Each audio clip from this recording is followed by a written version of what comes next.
The relationship between center and state can't always be said to be great. There's a natural tension, as they say, and politics can come in the way. In a democracy, votes have to be sought. Alas, they can be competitively bought. Not just by good policy as they ought, and then development can come to naught. Our constitution was well designed, but of course we would always find defense is tough against a devious mind, but we shouldn't be left behind. One hopeful sign is GST. It's administered permanently. The council meets and then decides, and everyone else then abides. If by such means, center and state don't compete but collaborate, development will then proceed and our nation will succeed. Good center-state collaboration is important for our nation. To elucidate, no one is greater than our lustrous illuminator. The expert that we now bring is none other than N.K. Singh. He was a brilliant technocrat. The politicians would send in to bat when the pitch was very rough and the going might get tough. But all the same, he'd always score and then was asked to do much more. And so he was a steady riser and even the PM's special advisor. And then he was given the mission of chairing committees and the finance commission. His resume is a lengthy list. He's an erudite economist. He's pragmatic and visionary.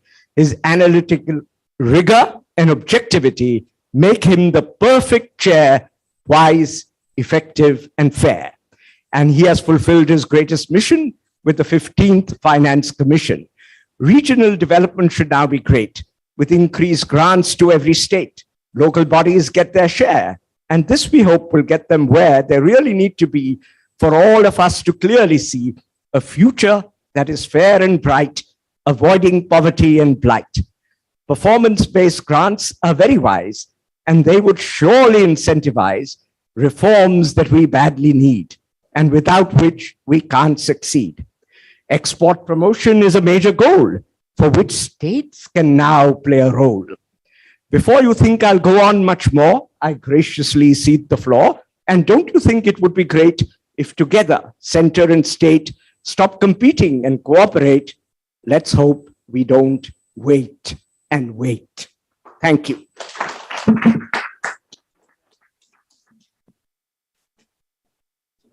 I'll ask you some questions. Sure.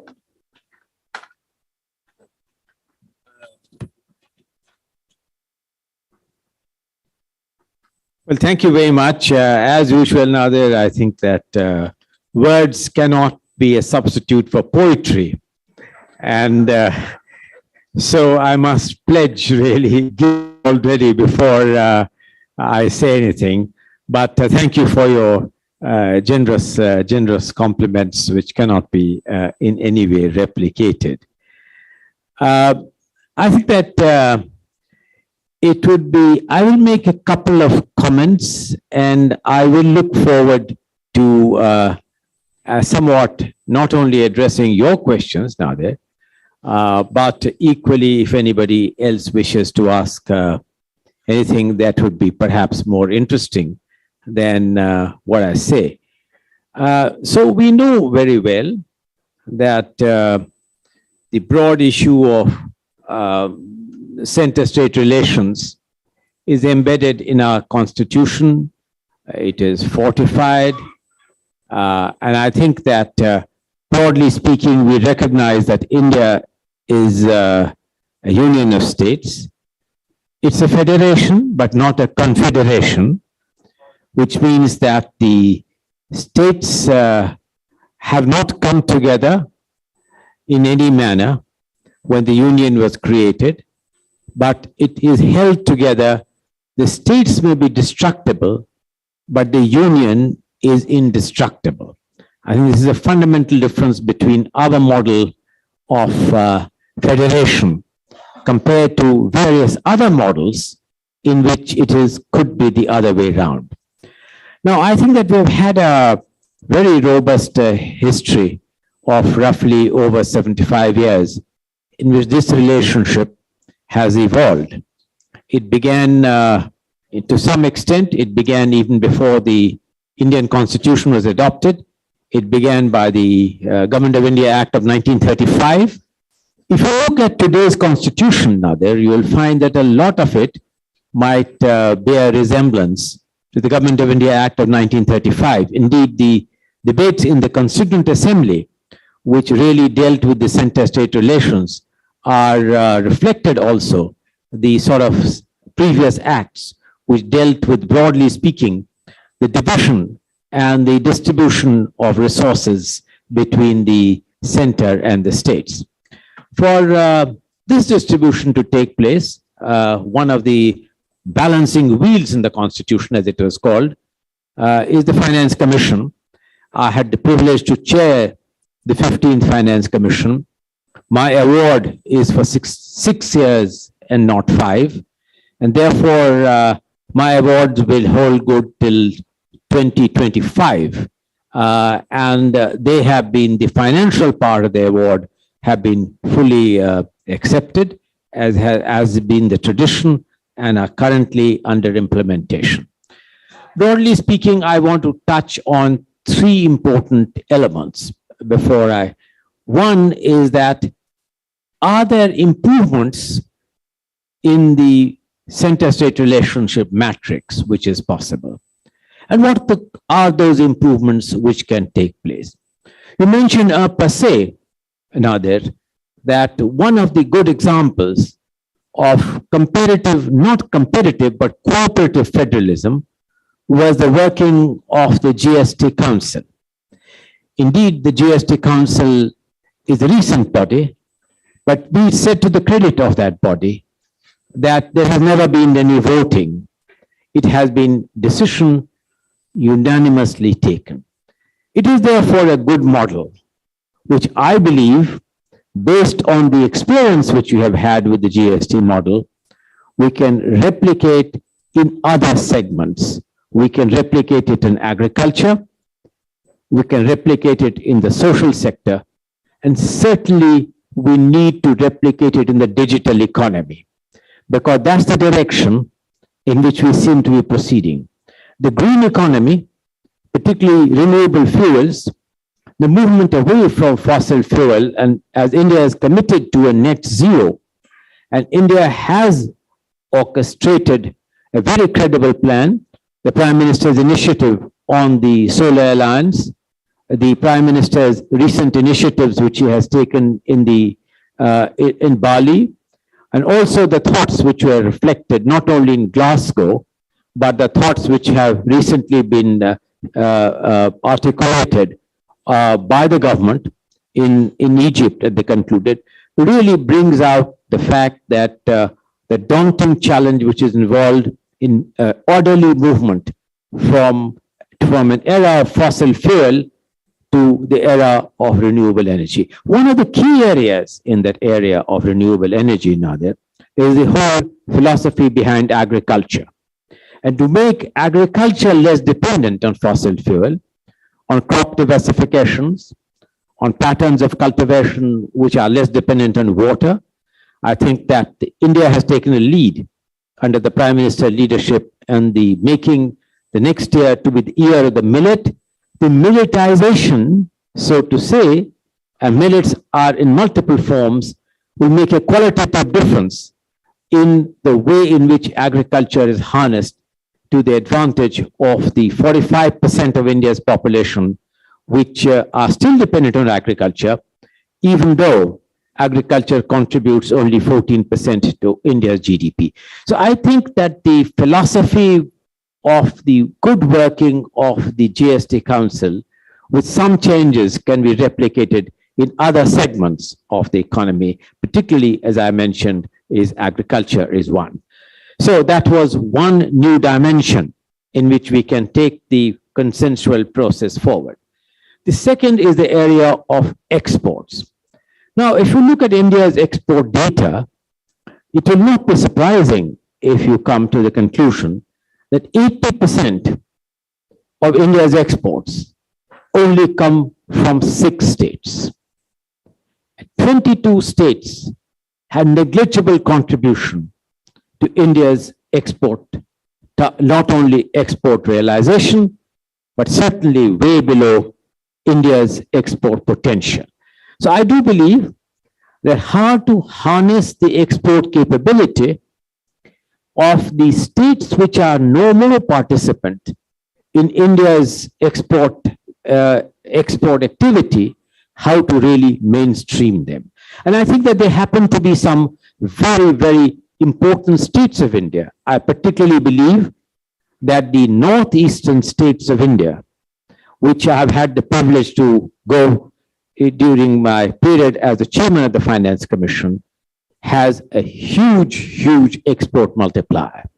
So harnessing India's and augmenting India's export capability requires incentivization of states and bringing the states which are not part of these 6 states into a process by which they can become very, very active players. Now, one of the things which we have talked about, Nader, in the past is the multiplicity of too many entities, not only by exporters, and I now move on to investments, but the investment community has felt that the number of permissions by central entities and by state entities still add up to one too many. And no matter how much government has withdrawn from the business of business, nonetheless, the debilitating really features of these kinds of permission culture, if I may say so, is a negative factor. Now, I think that the Prime Minister must be complimented that very recently, just a couple of weeks ago, a very important decision which needs to be discussed more is the integrated online submission of all approval of center, states, and all other regulatory entities into one coherent piece. Now, when this is implemented, it is going to simplify, and states will therefore find it much easier to not only attract investments, but to become partners as far as exports are concerned. I will go a step further. Added to this, I think how to foster a culture of partnership, public-private partnership by states, with the center as some kind of a guidance mechanism embedded in a separate act called the Public-Private Partnership Act, will really bring about much greater coherence of policy, embed trust, and embed the adherence to contractual obligations.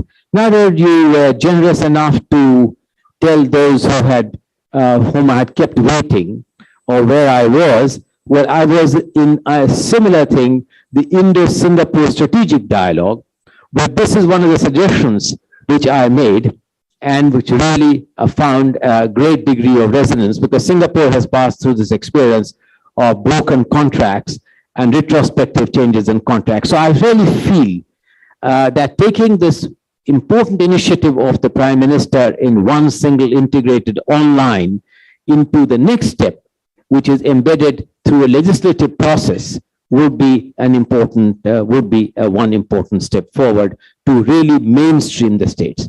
My last point on how to get states more actively involved is I want to go back to the point which I made earlier, namely that as we have taken on this very daunting challenge of moving towards a net zero, or being able to change what the Prime Minister has called life, which means the entire ecosystem surrounding the way in which we live, our economic activity patterns, what we eat, what we produce, how we produce, and this marvelous report, which I commend all of you to read, which has just come out last week by McKinsey on the important fact of how India can move towards a net zero, brings out the importance of the role of the state in India's ability to meet the daunting challenges of an orderly transition to an era of comparatively lower consumption of a fossil fuel dependent economy. Now, this is easier said than done now there, apart from availability of land, which crucially depends on the benign attitude of state governments. It also depends on the fact how do you really enable a transition which in terms of the human and social consequences minimize the degree of risk. As it happens that coal production, and we need to have a coal plan certainly if you want to transit from the era of fossil fuel dependent energy transition, the bulk of the coal plants in India are located in the poorest parts of India. They are also one of the biggest employers in that area, in Bihar, in Jharkhand, in Odisha, in Madhya Pradesh. These are also not the most efficient coal plants. But as you move towards not only within the typology of the coal family itself into better and more efficient and less fossil fuel dependent kinds of coal, you need to take care in an orderly way which does not disrupt the people working there, which is not socially disruptive, which is an orderly transition to new forms of employment, because you may be able to protect the employment of people currently working, but there is a new generation. And we need to therefore work out a manner in which the states become very, very active players in this process. I'll give you an example, and I'll end with that. The example that when I visited Jharkhand, and Jharkhand is one of the biggest producers of coal, they told me about the environmental consequences of open coal burning and the degradation of human life. And then somebody pointed out to me from the representative of a press that, sir, there is a coal cess. I said, I know there is a coal cess, but we haven't seen the face of that cess, or at least that cess hasn't gone to the state of Jharkhand. So I think that raises a more important issue on the manner in which resources which are designed for a purpose and how to really make the decarbonization of the Indian economy is an important and a daunting quest. How do we decarbonize in a manner which also enables really to ensure that whatever is the tax and the benefits of the tax go also to states which perhaps are the worst sufferers from environmental degradation in this process. So I think that raises broader issues of sector-state relations, on the issues of cess and surcharge, and the way in which and whether they should or they should not be kept out of the divisible pool in a manner which the states would consider reasonable. Since it is outside the ambit of the Finance Commission's remit, I had to keep this aspect out of my report. But certainly, this is a matter which is in public domain on which we need to have a degree of consensus. So thank you very much, Nadir, for this opportunity to share some of my thoughts. Thank you very much. And that was a very interesting point that says and all taxes on fossil fuels should be used for the transition. And the transition can be a replacement fuel, or it can also, if we need to benefit these states who produce coal and have lower incomes than other states, those mines could be used for sequestration of carbon dioxide, and the cess could be used to subsidize that. Indeed, very innovative. Indeed, very innovative ideas. We need to think out of the box for what can be done for sequestration, for storage, and also for purposes of harnessing these resources, which then get freer.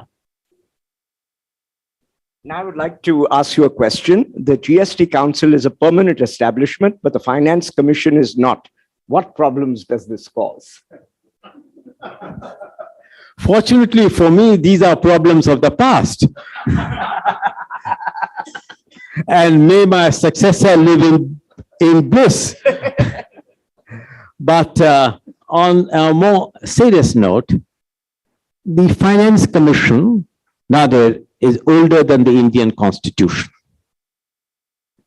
Because prior to the adoption of the Indian Constitution, there was the issue of the sharing of resources. For the 3 years when you became independent, but the Constitution was still getting adopted. So during that period, there was an interim finance commission, which was in place, headed by none other than the great Mr. C.D. Deshmukh, whose names we are all very familiar with. Since then, it has been what the Constitution provides, is that the President shall be expected to constitute a finance commission every 5 years, and that the government will ask the finance commission to give the issue on the sharing of the resources for such period as the President may consider appropriate. For the 15th Finance Commission, a somewhat unusual route was followed, that we gave our award for 6 years, were asked to give our award for 6 years instead of 5 years. So we made certain projections on how does Finance Commission work. I mean, in the one line, we pretend that we are, for that moment, astrologers who make forecasts on what is the likely trend on revenues and resources. Subsequent events may prove us wrong, but alas, there is no recourse mechanism, because once the Finance Commission has given their report, and the Parliament has accepted it, that's it, no matter whatever may happen to the real circumstances. On the other hand, the GST Council meets 3-4 times a year. They have the authority under the Constitution to recalibrate the rates of indirect taxes. This may or may not be always aligned with the astrological predictions which the Finance Commission may have made and gone away. Now, I think that the GST Council is still a very nascent body. We will need to see how it evolves before I venture to suggest any measures. But certainly, it is true that the Finance Commission is not a permanent body, but the GST Council is a permanent body. And should there be greater synchronization? Well, I was privileged that the GST Council invited me to, in person, share my views. Not that my views are very popular, because the GST Council, as you know, comprises of finance ministers of all states.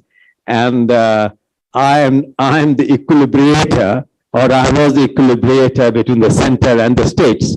So perhaps the composition of the GST Council itself doesn't augur very well for any view of the chairman of the Finance Commission to be held with acclamation. But anyway, I had the privilege to interact with them. The interactions were very useful. It certainly influenced me in one way, that you cannot have one size fits all. And it influenced me to do something unusual. It influenced me to give a disaggregated path on fiscal, debt management, and consequences of that specific to each state. And we did a special volume devoted only to the states. So if you wish to know, for instance, how has the state of Himachal, I say Himachal because it just had a poll, you can have in volume 4 of the Finance Commission's report, a separate pen portrait of Himachal's economy.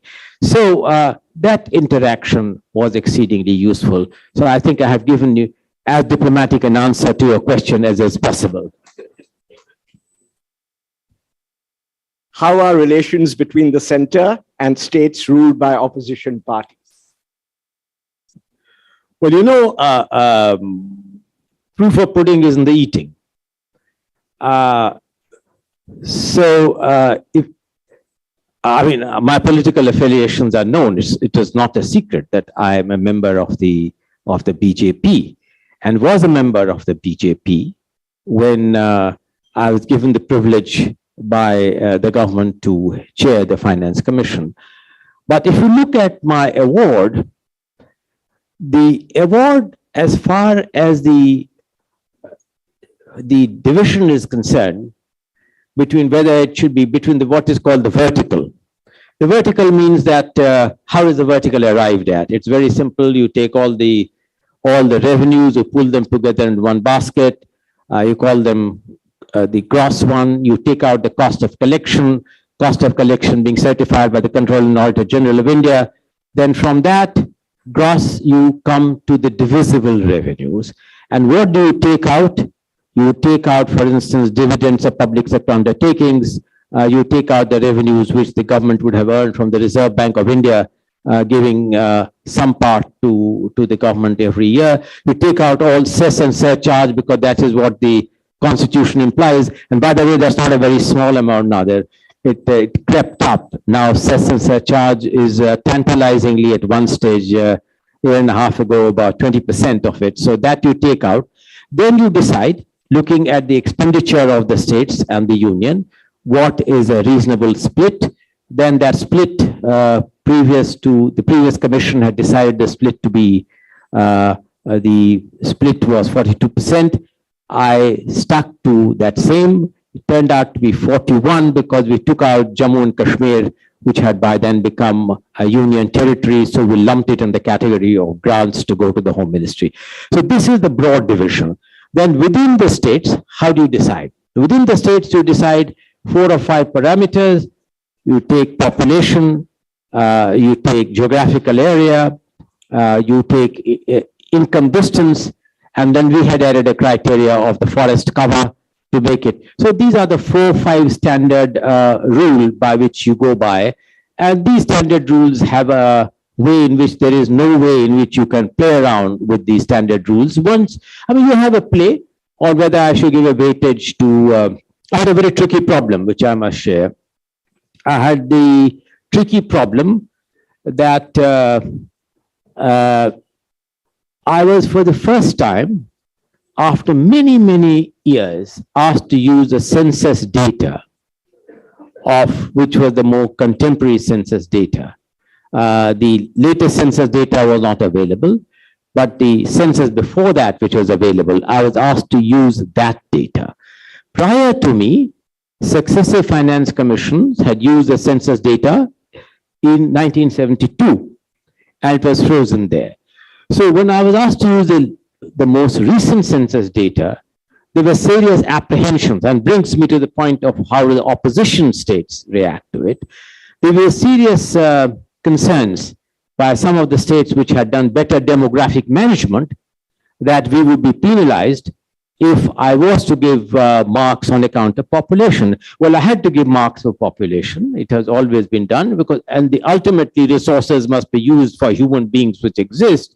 So if that state has so many human beings, this must be recognized by any commission. But they were apprehensive that if the weightage was high, then would they be penalized by better demographic management than states which had managed their demography. And by the way, better demographic management is easier said than done. It embeds in it the philosophy of better investment in girl-child education, in gender balance, and things of that kind, which brings about better demographic management. So anyway, this was a big issue and there were apprehensions. So I resolved it in a way in which I lowered the marks which I gave for population per se, and I introduced a criteria, demographic management. And by that, it was a tendency to kind and equalize. Last comment on this question is that in addition to all this stuff which I do, there is a thing called the revenue deficit grants. The revenue deficit grants are designed to really bridge the gap between any projections which have been made on the likely expenditure of the state for the period of the award, in this case 6 years, and the best assumption I can make on the likely revenue which the states will garner. And it is sought to bridge this gap between that through what are called revenue deficit grants. I ended up in giving nearly 3 lakh crore by revenue deficit grants. And by the way, and that answers now that your question, a very high proportion of the revenue deficit grants went to states which are not BJP ruled states. So I think that I have sought to live up to the legacy that finance commissions are looked upon as a political body of people who bring their best judgment in a judicious manner for the distribution of resources between the center and the states and among the states. Thank you very much. One last question before we go to the audience. States are now thinking of setting up think tanks like Niti Aayog. What is your view on the role of these organizations? Well, I think that in the old days, when the Planning Commission was there, you had a state planning boards. I myself was privileged to head a state planning board. And now that the Planning Commission has gone, and you have the Niti Aayog which has come, I think that it is understandable that states would want to replicate this by having state-level think tanks. By the way, I will support this for another reason. One of the things which as the Finance Commission chairman I encountered was that I wanted each of the states to have at least one research or one important aspect of the state social dimension to be gone into with some analytical domain knowledge. Many states do not have either think tanks or research organizations. So I think that if such a forward movement takes place, it will enhance their intellectual capability, it will enhance their domain knowledge, and it will improve the quality of analytical skills which goes into the economic policy making germane to that state. Right. We can open it up for a few questions.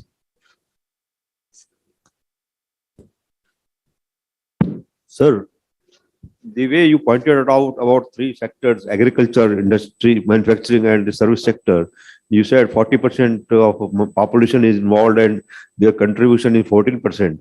I think that is the optimum. The way MS Swaminathan had a green revolution, later on he said we should have every year green revolution. And what happened to that green revolution? We had a multiple produce, but what happened to our chemical fertilizer and pesticide that causes in Haryana, Punjab and other parts, water has become a carcinogenic. These people are suffering a lot. Second thing about our substitute to this green revolution, we should have a blue economy, which is very unsplatted. Why not to focus on blue economy to take care of this, our agriculture? Thank you. Your last word, last sentence, can you repeat? Yeah, we should have a blue economy much more tentative to have take care of the deficit of the agriculture, which is not so much effective. You said blue economy? Yes. Ocean economy? Yeah. No, I agree with your suggestion that excessive use of groundwater, turning them into carcinogenic, really is injurious to health. It is injurious to environment.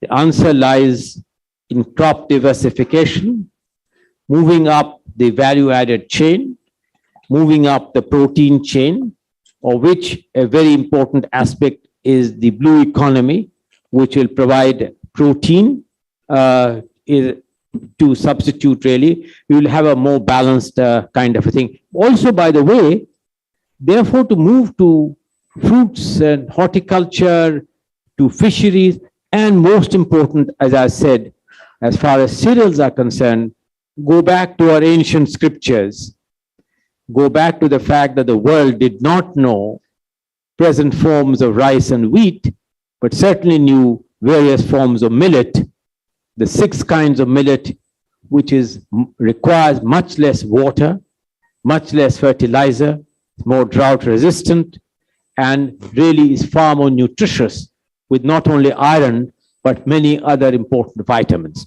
So I fully share with you that as part of an orderly transition to an era of less fossil fuel, the changing patterns of agriculture would be a central factor. And I would like to add that using more trees for produce, fruits, as well as oil seeds that grow on trees that can provide protein and fat would help the ecology and produce more food and be much more sustainable. One, please.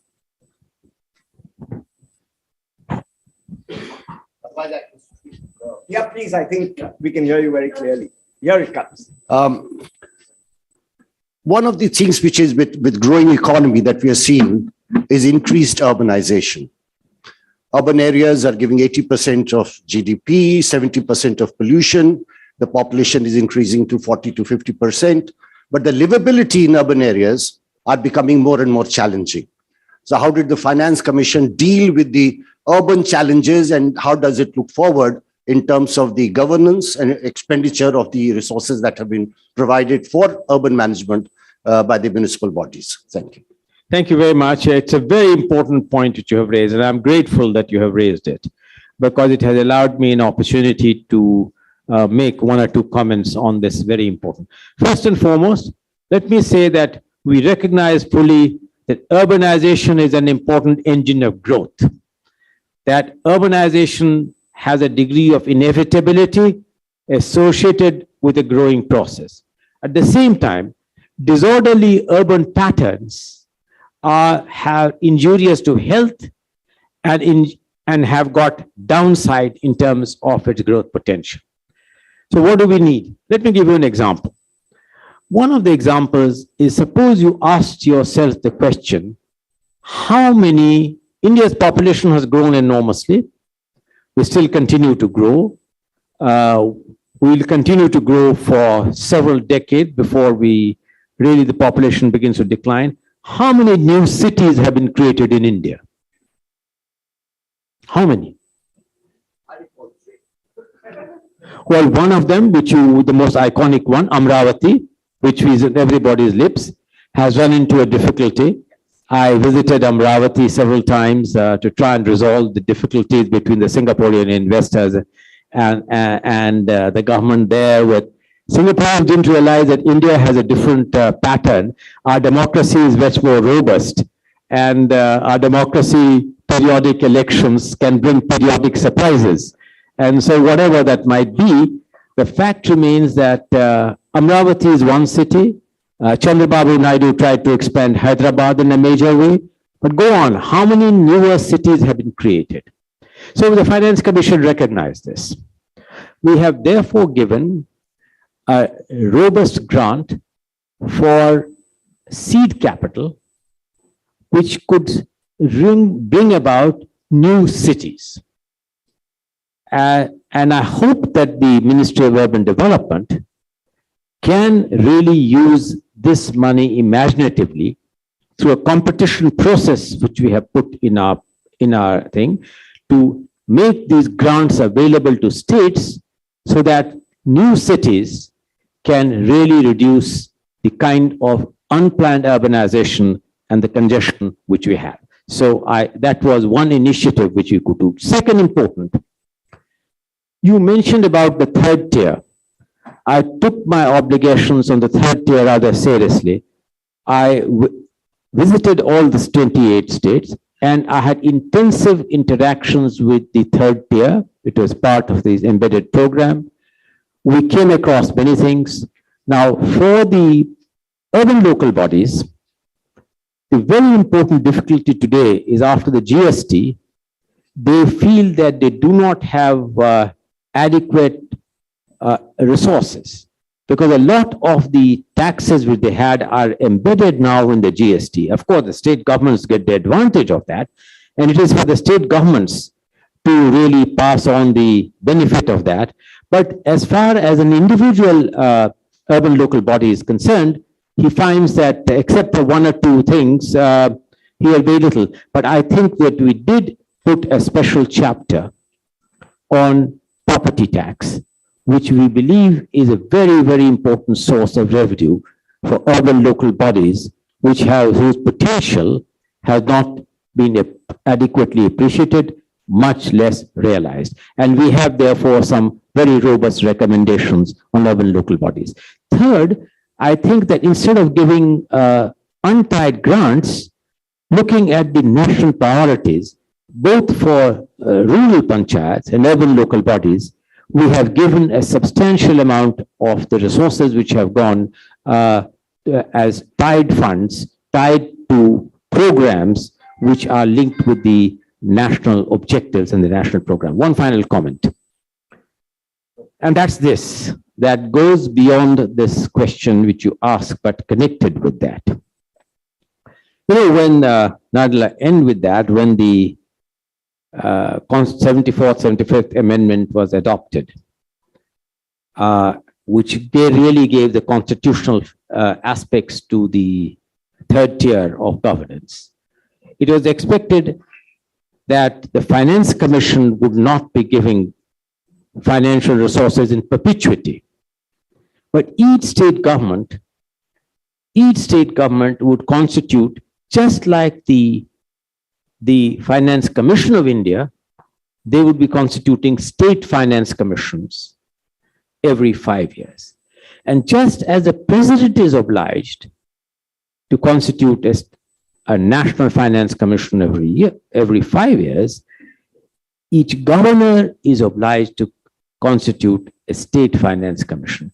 Unfortunately, this is a factor where quite a few states have lagged behind constituting state finance commissions, adopting and discussing and deliberating their reports with the seriousness which it deserves, and acting on the recommendations with the same alacrity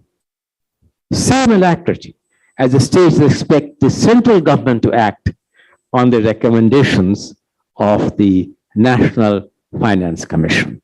So I think that's an area where I think such of action would really contribute to the overall polity's economic development dynamics.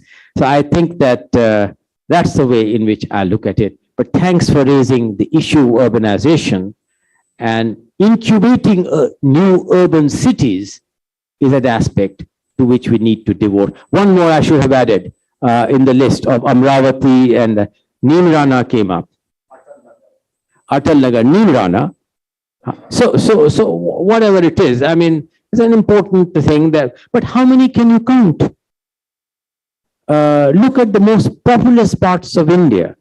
Look at the way in which cities are bulging out. And that's not really orderly urbanization in any way. And we have the skills, we have the capability.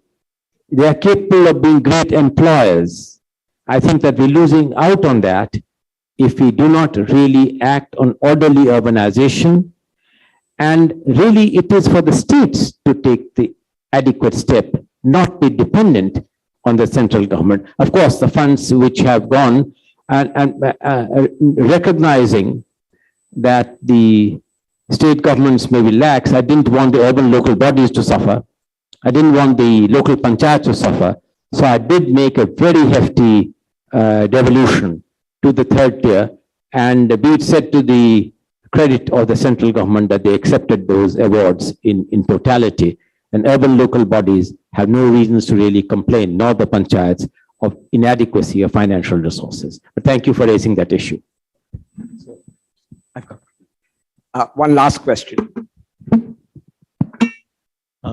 Sir, good afternoon, sir. My name is Sharath. I am working in power sector, and I am at the forefront of a lot of center-state disputes, because at the power sector, we see constant disagreements and disputes arising. And part of the reason what I have observed over the last decade is that policies are there, consistencies are there, but eventually they are always related to whether governments at the center and states are they well coordinated or not. And based on my, if we talk about pre-2014 era and after that, there has been a lot of change with respect to the establishment of GST Council and all. But in spite of all that reforms, we still see a lot of inconsistencies, and this is eventually leading to, I would say, bad money or loss of confidence from private sector participation in the power sector. How would you look at it from with your experience? How would you look way forward for this, so that there will be less number of issues related to disputes and disagreements? Because eventually, I think private sector participation in power sector has been dwindling on that part, especially related to, because based on the kind of inputs, policy inputs given, they are only private sector participation has been mostly in that direction. Thank you. That's a big question.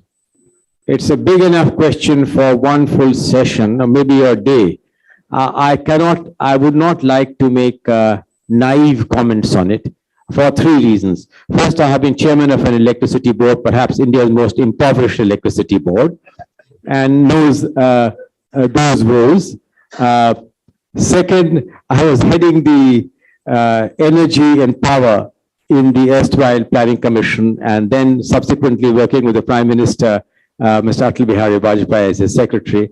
Power was one of the areas in which I took keen interest in power purchase agreements and crafting some of that. Gajendra Haldia was a junior colleague of mine who wrote a lot of stuff on power.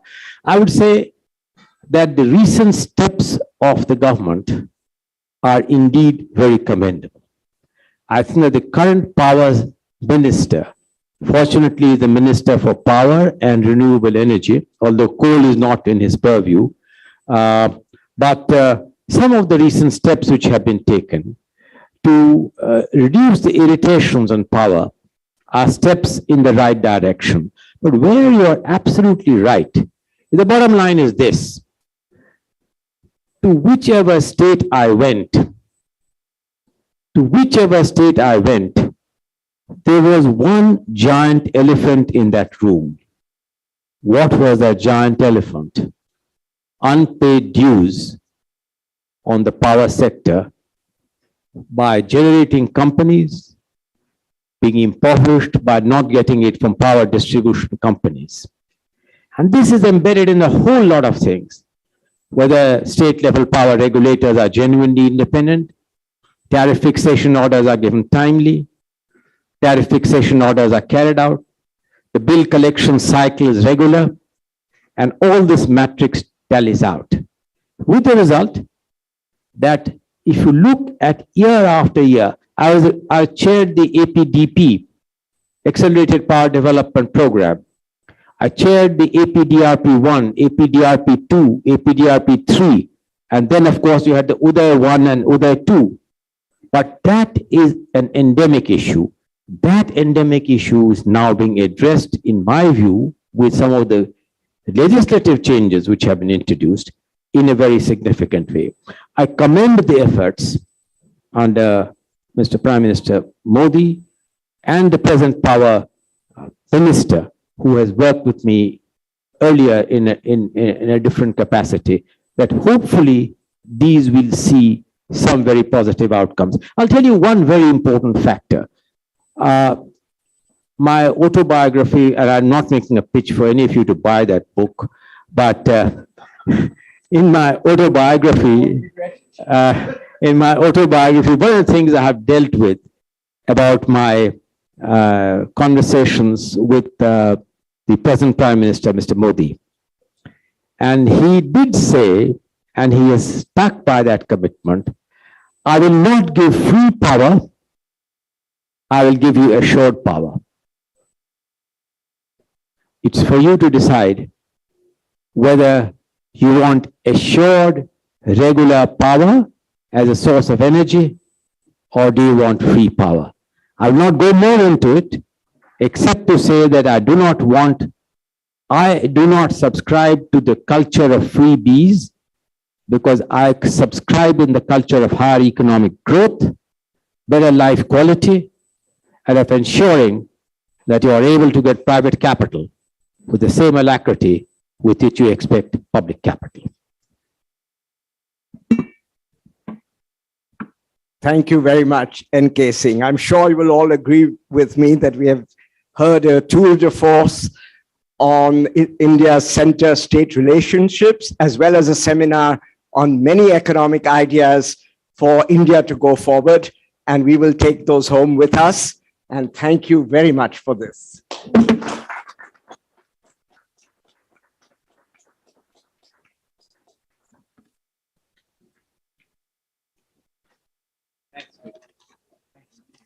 Thank you. Thank you.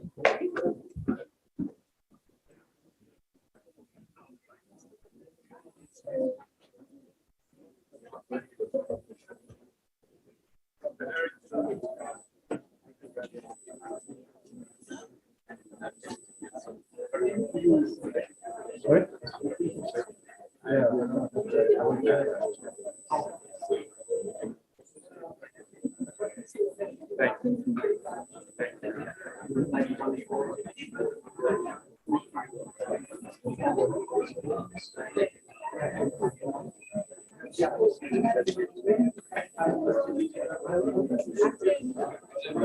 Whatever you like.